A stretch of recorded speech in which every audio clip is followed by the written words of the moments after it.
Grab, rip, chew, throw, repeat. A never-ending pattern. It is impossible to escape. As constant as my heartbeat, it acts without fail. This is my disorder, my figurative prison. I'm trapped inside my own head, my hands busy weaving my stress among the yarn, especially from the hair leaning my scalp. I have no control. The conductor of this symphony is hiding behind the curtains of an imaginary safety net. Reality is cruel, eating my safest place and replacing every fiber with the harshness of life, providing to the man of child on this planet Earth. As it is, it snowballs, capturing me. It feeds me knowledge that I no longer ignore. The world is not perfect. Wheels turn faster, whistles blow louder, and my mental locomotive derails. With my life, I find faults, and with faults, I find blame. I do not leave this wrath on others. I sit in the convicted chair in my own court. The conductor is my judge and the jury. Gravel strikes the pad, and punishment is ingrained into every fiber of my being. My curse is to live with this demonic melody. Grab, rip, chew, throw, repeat. Grab. My mind reveals race cars when faults are at the finish line. The engine of my conductor revs. Adrenaline fuels my ride. I brace myself as my hand extends skyward, stopping at my skull. The victims are decided merely by chance, being held hostage between my bony fingers. Rip. With the slightest flick of my wrist, I unroot the innocent victims of my massacre. I hear their screams for a millisecond, making me wince. Guilt doesn't bring the dead back, though. And so, they stay silent and limp. Their lives, like breathing on an average day, are nothing but forgotten. Chew. Their corpses run through my teeth with absolute ease. With each run through the corridor's bedroom increases, even after trying not, the conductor is not satisfied. Throw. All murderously to removing evidence. With a flick, the innocent victims spiral down towards the ground so far below. They possess no weight, so no one hears a thud when they finally hit the ground. Repeat. As if a greedy landowner, each pulls uproots a brown forest. As it cycles, it grows worse. Patches pop up. The land itself scales to grow bare. Hiding my destruction becomes difficult. With each new empty spot appearing, the anger amounts. Each play I make means nothing. All my attempts are fruitless. With each failure, there is no consequence. The stress I cause feeds the conductor, and the pattern speeds up at an alarming rate. As my curse continued, it became evident the shouts and threats they gift me do not help. Each threat adds salt to the wounds of my stupendous amount of guilt. Each shout adds tears to my face. Each of everything is a great meal to the conductor. My curse plays laments and dirges at a steady rate. With every note played on the symphony's violins and cellos, a victim loses a life. The endless streams and screams of the pain agonizes me, shattering me like glass. The bodies of all those I've wronged fly through the air, lifting to the ground. People walk all over them, showing no concern to the lives that were lost due to my curse. They cannot feel the guilt and pain I feel. They cannot hear the screams of the innocents as I pluck their very lives away from them. They feel nothing.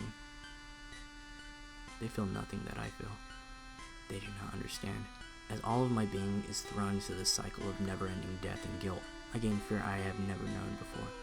I flinch and squirm away from the conductor, my torturer, and try to ignore the happenings of reality. I tell myself that this is not real. This is not real. This is not real. This is not real. In the last resort, I trap myself in a world of my own creation, a world where everything is happy. The conductor still stretches through me. My loss of sanity starts to change me into a nervous wreck. Distress and loneliness conquers all other emotions, burrowing itself into my core. Everything blinks. I curl up. I have things to do, but no motivation. I have friends, but still feel ignored. I have family, but still feel controlled. Slipping away into depression, I get distracted from my curse. Nothingness, it keeps going. The conductor is still not satisfied. Locked into my stone-like state, I blindly search for a key. With every second, tension grows, cocooning me with itself, loading and impeding my progress. I shake it off the best I can and move forward before becoming frantic and scared. In my pitiful effort, I feel something different. A key. The key is merely a short relief, a 5-minute break into a 24/7 job. Exhausted and broken, I greedily take it. My mind becomes a one-way street towards cure in a weak attempt to give myself hope. However, it's a dead end. I have no cure for my curse. With a cry of depression, I fall to my knees. Any hope I had gained in my attempt evaporates. Joining all hope I had misplaced previously, as I hug my knees and cry, the conductor partakes in a hardly laugh. I am a pitiful sight, something of interest to the conductor. With every sense of victory, the conductor loses its grip, ever so slightly. Snapping back from the brink utter insanity, I lunge at the conductor, try to suppress it. With overwhelming strength, it rears back at me, knocking me into surprise. Shaken and defeated, I watch the conductor consume my fear and pain, growing bigger and more vicious.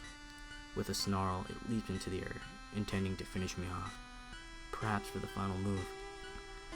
Nothing. I open my eyes to an unusual stillness and peace. My curse has slowed almost to a halt, but still remains in motion. With a sigh of relief, I rest. As I enjoy my freedom, the conductor works backstage. It gains power and works itself up, preparing for a retaliation and rebellion in my mind. It prepares to strike. The conductor cannot be destroyed. It's invincible. A force that relentlessly chases me down from form of amusement. It won't stop until I look like a mountain that's been climbed and conquered. It does not know defeat. The conductor is Trichotillomania. Well, wasn't that the story right there?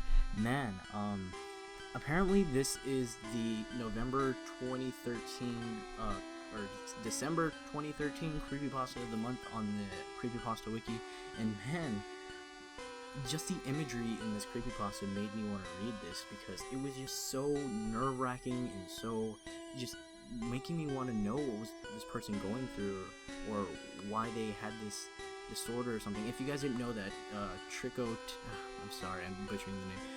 Trichotillomania, I probably butchered that name really bad, is an actual disease or disorder that makes the person, want to rip their hair out, or from their eyebrows, hair, etc. And the author that wrote this story actually suffers from this disorder, this condition, and this story isn't really like a typical creepypasta, at least the ones I've read. This is more of a morbid story of what this person actually goes through, and this is quite frankly really, really scary, because what she's describing in this story is practically hell, doing something so painful that just you have no way to stop it. You just have this urge to rip your hair out, something so painful that you can't really control, and it's just really, really, the imagery in this was amazing.